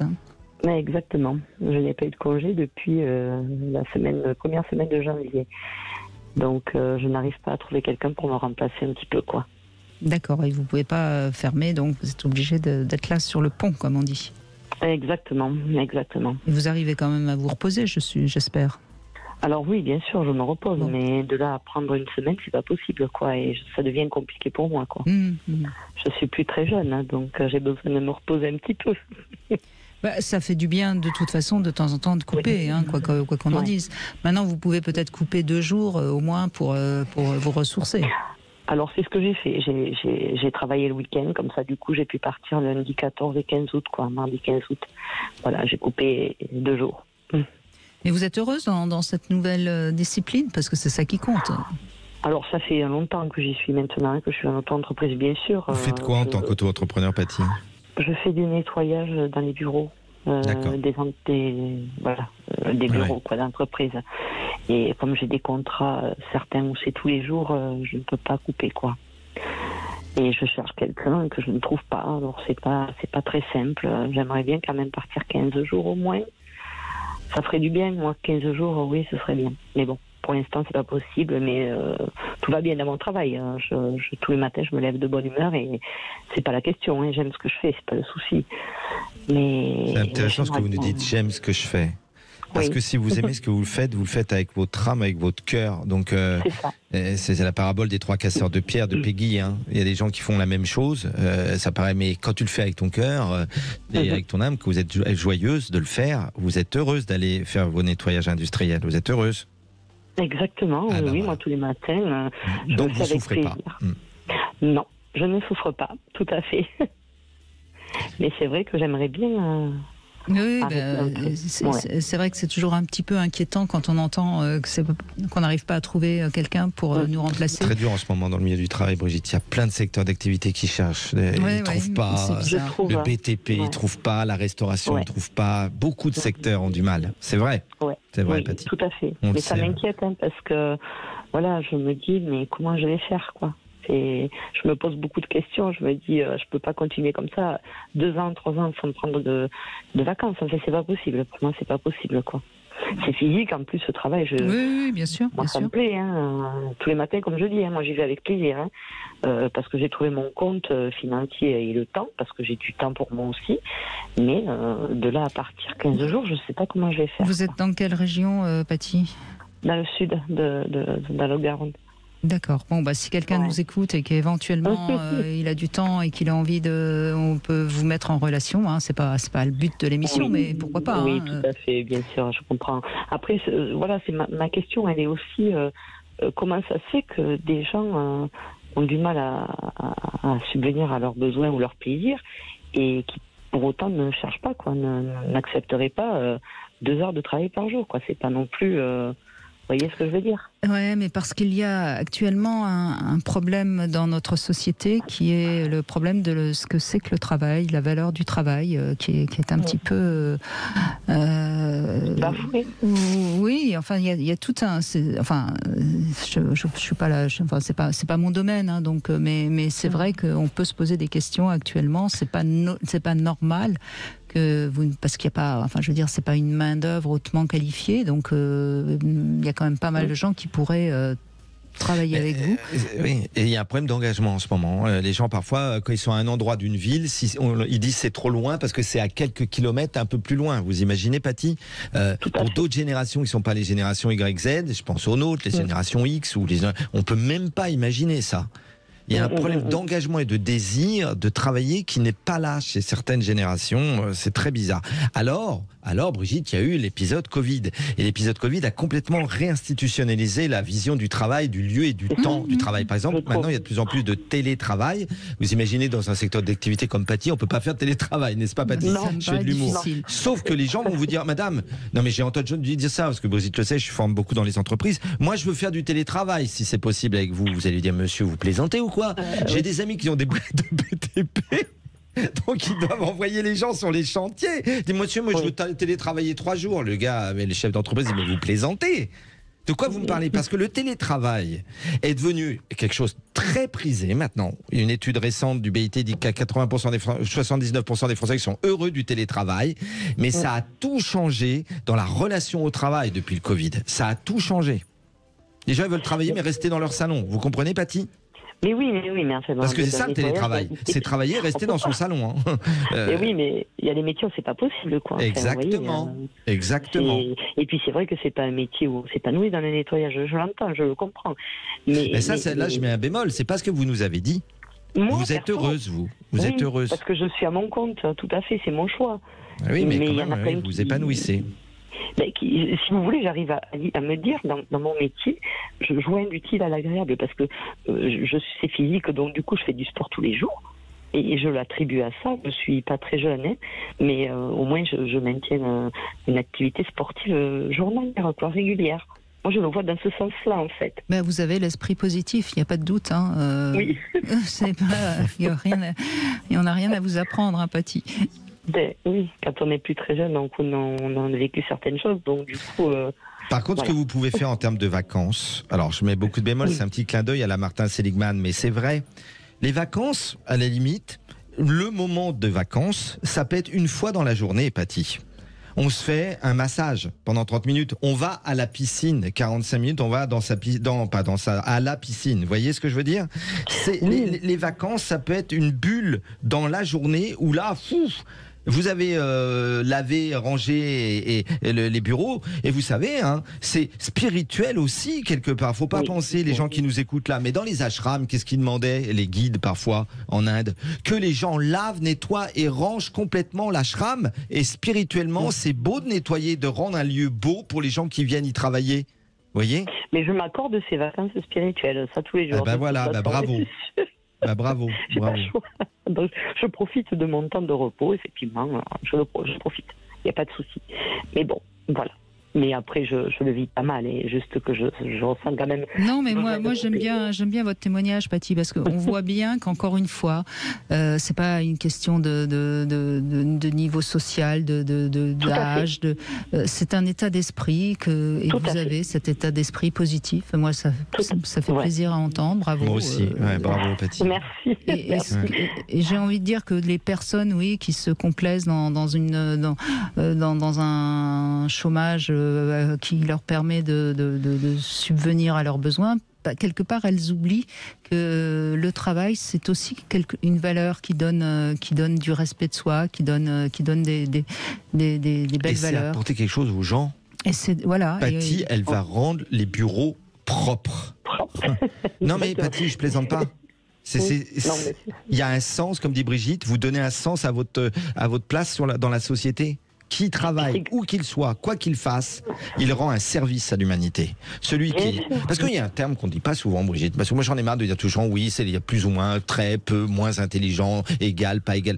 Mais il y a aussi, et ça, paix à son âme, mon père disait toujours, il y a aussi des gros feignants. Faut dire la vérité. C'est sûr. Non mais c'est vrai, Brigitte. Je veux dire, on voit, vous écrivez des livres, j'écris des livres, les heures et les heures qu'il y a qu'on met pour écrire. Les gens, ils n'ont pas compris, comme disait Brel, que le génie, c'est 99% de sueur et 1% de talent. Vous levez le matin, vous, Patty. Vous n'êtes pas une feignante. Vous n'êtes pas une feignante. Tout à fait. Alors ça, on n'en entend plus parler de ça. Hein. Mais parfois, ça me révolte un peu, vous voyez. Mais c'est vrai. Les gens, ils voudraient que tout arrive comme ça, mais ils sont feignants. et puis, je ressens de la gratitude de la part des gens qui m'emploient, en fait. Mais exactement. Sur des clients, du coup. Et même si c'est pas dit, je le ressens. Donc, moi, j'ai ma valeur aussi, quoi. Vous voyez ce que je veux dire ? Mais oui, mais c'est vous qui avez raison. Hein, bravo, Patty. Ouais, je pense. Je ne sais pas si j'ai raison, mais en tout cas, je suis reconnaissante, en tout cas. En tout cas, vous prenez votre travail par le bon bout et vous travaillez pour votre rêve parce que vous êtes chef d'entreprise. Donc exactement. Et vous connaissez l'expression, hein, si tu travailles pas pour ton rêve, tu travailles pour le rêve d'un autre. Je connaissais pas. Elle est belle, hein. Elle est belle. Ouais. Et oui, mais même un salarié, même à 8 000 €, hein, s'il travaille chez, on va pas dire de nom, il travaille pour le rêve de l'autre. Hein. Ouais, il est le patron de l'autre. Vous, c'est mieux. Vous êtes votre patronne. Vous allez laver, mais peut-être, mais à la fin, le chiffre d'affaires, c'est le vôtre.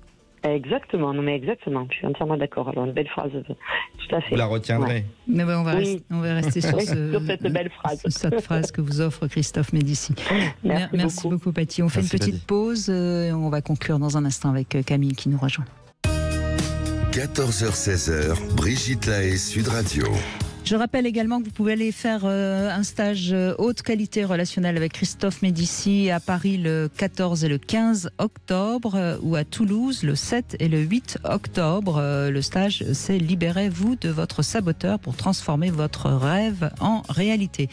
Si vous voulez vous inscrire, vous allez sur christophemedici.com et vous avez, si vous venez de la part de Sud Radio et de Brigitte Lahaie, donc l'émission, vous avez 50% de réduction. Ils peuvent venir en couple, justement. Et comme ça, vous pourriez venir à 2 pour le prix d'un. Camille, bonjour. Oui, bonjour Brigitte, bonjour Christophe. Bonjour Camille. Merci de réagir. Écoutez, je crois que j'ai besoin de votre science. Hein. J'ai passé l'été à écouter tous vos podcasts. Wow. Dans ma chaîne. Ça devait être passionnant. Ah ouais, c'était super intéressant. Il y avait celui sur la haute qualité relationnelle qui est passé ? Oui, bien sûr. Il était bien, c'était une très belle émission. Faire votre connaissance. par le biais de la radio. Et là, j'ai un souci qui me turlupine, c'est que mon fils et ma belle-fille sont en instance de divorce depuis 6-8 mois. Et j'avais dit à ma belle-fille qu'il n'y avait pas de souci, que je garderais leurs enfants si elle avait besoin. Et souvent, j'ai gardé les enfants pour qu'elle puisse sortir et tout. Et puis, le 14 juillet, elle était partie dans la montagne avec sa fille aînée, qui a 15 ans. Et la petite, qui a 12 ans, ne voulait pas venir. Donc, elle m'a demandé de la garder. Je l'ai gardée. Et elle est arrivée avec un bébé chat qu'on venait de lui donner, un chat de 3 mois. Toute la journée s'est bien passée. Ma chienne l'a reniflé, etc. Et à 21h, alors qu'on était à table, on a entendu un grand cri. Ma chienne l'avait mordu, elle l'a tué, quoi. Donc, bien sûr, ma petite fille, elle a pleuré jusque minuit. Je l'ai câlinée, j'ai fait des massages aux huiles essentielles. J'ai mis des rondelles sur les yeux parce qu'elle avait mal aux yeux. Enfin bref. Et puis, on n'arrivait pas à joindre la maman. Le papa, il est dans le son, il travaillait en Espagne, donc il pouvait absolument pas venir non plus. Et le lendemain, j'ai donc dit à la maman que je pouvais lui amener sa fille quand elle serait rentrée, quand elle m'a appelé, la mère. Et justement, ma belle-fille, par téléphone, déjà, elle m'a engueulée parce que j'avais pas attaché mon chien, nani, nana. Bon, mais il n'était pas question déjà que je garde un chat. Et en plus, ma chienne, elle n'était pas méchante, je pouvais pas deviner, quoi. Donc on a emmené cette... c'est un accident, hein, de toute façon. C'était un accident, oui. C'est des choses malheureusement qui arrivent. Malheureusement, oui. Et puis c'était la première souffrance de ma petite fille. Elle a énormément souffert. Ah bien sûr, non, mais c'est un traumatisme pour cette petite fille. Mais en même temps, vous êtes sa grand-mère, vous n'êtes pas non plus une inconnue. Non. Donc je suppose que vous avez fait ce que vous avez pu. J'ai fait ce que j'ai pu jusqu'à minuit, je l'ai gardée et tout. Et le lendemain, elle allait beaucoup mieux. Le lendemain, donc la mère me téléphone et m'injurie. Et puis je lui dis, écoute, plutôt que tu viennes jusque chez moi, ça te fait encore une demi-heure de route en plus, je vais te ramener ta fille. Donc on est arrivés les premières à leur domicile. Et quand elle est arrivée de loin, elle m'a fait une gueule, pas possible, pas un sourire, rien du tout, un regard revolver. Elle est passée devant moi, pas un bonjour, rien du tout. Elle est allée vers sa fille en disant « Oh, ta petite chatte, elle méritait pas ça », elle s'est mise à pleurer. Et ma petite fille, qui allait mieux, elle a dit « Ben oui, mais c'est pas de ma faute ». Et sa mère lui dit « Ah ben, je t'avais dit de la laisser enfermer chez mamie, fallait la laisser enfermer dans la chambre, c'est de ta faute » et tout. Ça culpabilisait, quoi, la gamine. Bon, donc sur ce, je suis repartie. Et puis, j'avais écrit un mail que j'ai pas envoyé. Et 15 jours après, je tombe sur mes brouillons et je tombe sur ce mail, je le corrige et paf, je l'envoie. Mais vraiment un acte manqué, quoi. Donc voilà. Et depuis, on se parle plus. Et je sais plus comment faire parce que c'est embêtant vis-à-vis des mômes. Elle me dérange pas depuis me parler. Mais c'est pas la première fois qu'elle m'injurie. C'est surtout la relation avec votre petite fille. Oui, mais de toute façon, ce sont aussi les enfants de votre fils. Oui, c'est les enfants. Alors je lui avais écrit, toi, tu peux aller t'éclater dans n'importe quel concert que tu veux, mais me demande plus jamais de garder les filles. En revanche, tu peux pas me retirer l'amour que j'ai pour elle. Et aussi, mon fils, j'ai un amour inconditionnel pour lui parce que c'est mon enfant. Et s'il me demande de garder les enfants, je les garderai. Et voilà. Et aujourd'hui, justement, mon fils m'a demandé de garder les enfants, mais il fallait aller les chercher chez ma belle-fille. Et alors, vous pouvez aller les chercher chez votre belle-fille. J'y suis allée, mais ça veut dire que j'ai encore rendu service à ma belle-fille par l'intermédiaire de mon fils. Non, vous rendez service à votre fils. Votre fils. Camille, il faut pas y mettre d'amour propre dans tout ça. Ils sont en instance de divorce. A priori, ça ne doit pas se passer si mal que ça, sinon ça aurait été... ça se passe bien. Bon, donc on est entre adultes. Bon, vous avez forcément encore un petit sentiment de culpabilité parce que quelque part ça vous a fait de la peine pour cette petite fille qu'elle perde son petit chaton. Bien sûr. Si vous aviez pu, vous auriez évité ça. Donc ce sentiment de culpabilité que vous avez vous fait voir les choses un petit peu à travers un prisme qui pour l'instant est un peu négatif. Mais je pense que tout le monde comprend que ça peut arriver, ce genre d'accident. La petite fille visiblement a l'air de s'en sortir pas si mal. Laissez passer un petit peu de temps et tout ça va s'arranger. Je pense qu'il n'y a y a pas. C'est pas si grave. Je pense pas que ce soit si grave que ça dans ce que vous me racontez. Maintenant, vous n'êtes responsable de rien. C'est des choses qui arrivent. Vous pensiez pas que votre chienne soit capable. Vous savez, un petit chaton de 3 mois, ça va vite. Oui. Donc vous l'avez pas fait exprès. Non. Et puis, non, mais moi, il faut on que m'a tout le monde sur le dos. Et même la meilleure amie de ma belle-fille qui avait donné le chat m'a envoyé un SMS où elle disait que elle plaignait ma belle-fille qui était une femme extraordinaire. Tout ça, c'est facile. C'était un scandale d'avoir une belle famille aussi irresponsable. Camille, irresponsable. tout ça, vous le prenez trop à cœur parce que justement, vous vous sentez quand même un peu coupable. Et c'est ça qu'il faut d'abord travailler, c'est vis-à-vis de vous-même. Pardonnez-vous déjà vis-à-vis de vous-même. Vous l'avez pas fait exprès, vous auriez préféré que ça n'arrive pas. À partir de ce moment-là, ce que je disais tout à l'heure, quand on n'a pas fait exprès de faire une bêtise, on n'a pas à s'en vouloir, vous comprenez ? Donc, pardonnez-vous déjà à vous-même et vous verrez qu'après ça va alléger un peu les relations avec votre belle-fille qui a priori malgré tout, puisqu'elle a accepté que vous repreniez ces deux filles, elle vous en veut pas plus que ça. Et non certainement plus. que votre belle-fille sait que vous êtes une bonne grand-mère. Vous entendez ? Et vous l'êtes. Vous êtes une bonne grand-mère. Vous êtes une bonne grand-mère ? Bien sûr que je suis une bonne grand-mère. Voilà. Bon, tout le monde le sait. Alors tout le monde le sait. Et vous êtes la première à le savoir. Et vous inquiétez pas, je sais, votre belle-fille. C'est pas ça que j'ai approuvé. Mais si. C'est cette façon. Mais c'est de la parler base. comme C'est si la j'étais qualité de la relation avec votre petite fille, de l'art d'être grand-père ou d'être grand-mère. Allez-y. Qu'est-ce que vous ressentez ? Qu'est-ce que vous trouvez d'injuste actuellement ? Il y a 3 ans, c'est pareil. Elle m'avait super engueulée aussi pour une autre histoire. Et c'est cette façon de me parler comme si j'étais de la merde. Excusez-moi l'expression, mais c'était vraiment ça. Je me sens rabaissée et j'ai pas de répondant sur le coup. Écoutez, Camille, c'est les relations belle-fille, belle-mère. Vous l'avez dit, vous adorez votre fils et quelque part, elle vous l'a pris. Donc il y a quelque chose quand même qui, de toute façon, entre vous deux, était un petit peu compliqué, donc le moindre petit événement difficile ajoute cette difficulté-là entre vous.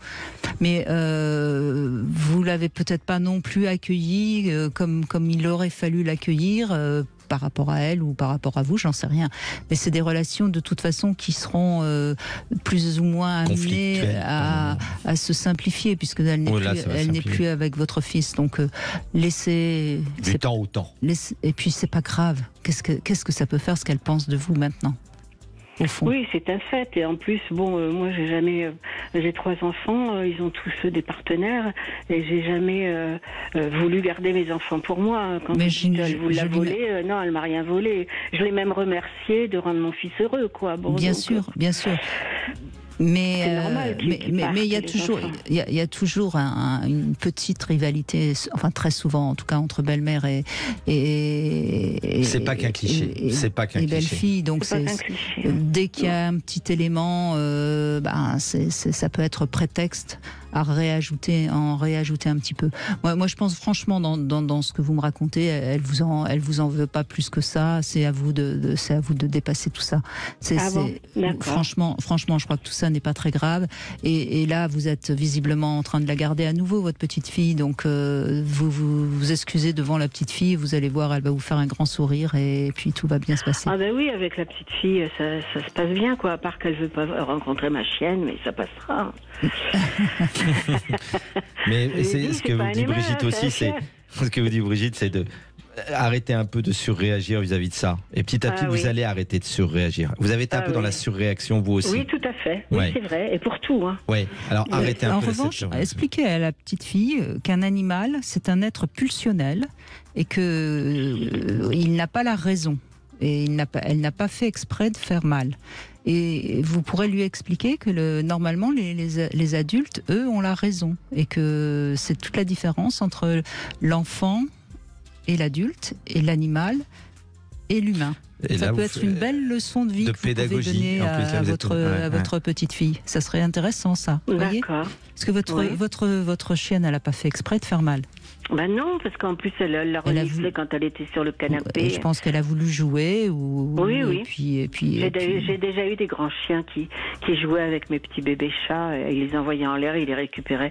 Bon, j'ai eu de la chance, ils sont jamais morts. Mais elle a dû trop mort. Enfin, la vétérinaire m'a dit que la plèvre était percée et que du coup, ce chat ne pouvait plus vivre. Oui, elle a dû appuyer un peu fort en voulant jouer. Enfin bref, expliquez ça à votre petite fille. Ça va vous faire du bien à toutes les deux. Et ça va aplanir un peu le petit traumatisme qu'il y a eu entre vous. Voilà. D'accord, merci à vous. Je vous en prie. Merci Camille. Au revoir. Merci beaucoup. Et puis, je vous propose de remercier Christophe Médicis. Merci Brigitte. Pour ces 2 heures que nous avons passées Quelle joie, la première. ensemble. Ouais. Et puis j'espère que vous allez partir du bon pied pour cette rentrée, Belle rentrée 2023. Voilà. Et vous aussi, plein de belles émissions. Et puis demain, je vous l'ai déjà dit, je crois, mais je le répète, Christian Jamin sera avec nous, les gynécologues, et on se posera la question des règles.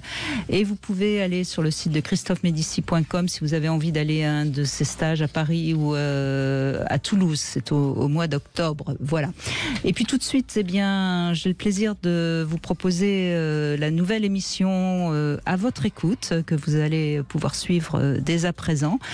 Et puis justement, si vous avez envie de savoir ce qui vous attend pour la rentrée, vous pourrez demander à Alexandre des précisions. Il saura vous dire ce qu'il peut être possible pour vous. Voilà, je vous embrasse et on se retrouve demain.